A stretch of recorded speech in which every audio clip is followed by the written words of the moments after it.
This is an introduction to my chopper motorcycle.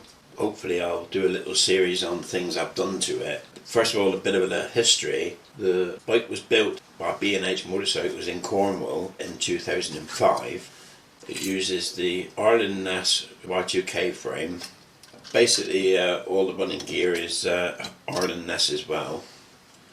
The engine is a Revtech 110 cubic inch. It's quite powerful. It's 110 brake horse, 125 foot-pounds of torque.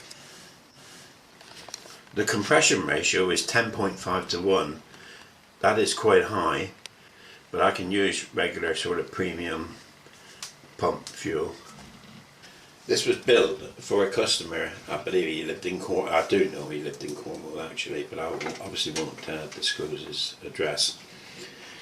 And I think he had a bit of a history of difficulty in starting the bike. Nothing to do with the engine difficult to start. It was difficult simply to turn over because of the high compression ratio. And it was only a relatively standard size starter motor. So yeah, so the first owner, a couple of years in maybe, I have got the date here somewhere, went to a place in, I think it was in Bodmin, and had a 2 kilowatt starter motor fitted. But as you know, 2 kilowatt is just short of 3 horsepower. And I think he still had troubles. Now the problem wasn't the starter motor inadequate, but it was the battery couldn't supply enough power, because the battery container is a fixed size, so you can't really put a larger battery in. So I got it in 2016. I think it had been traded in for a Harley Breakout, and I got it reasonably cheap because they're not, well, they're in demand but not a lot, you know. It's a specialised sort of, anybody's going to pay money for this probably rather going to go out and buy a new bike.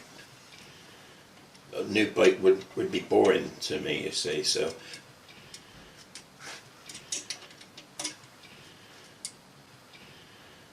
this series will go through what I've done to the bike to keep it up to scratch, in some cases improve some of the defect built into it. There are many different styles of chopper, and this one is known as Pro Street. Quite a powerful machine.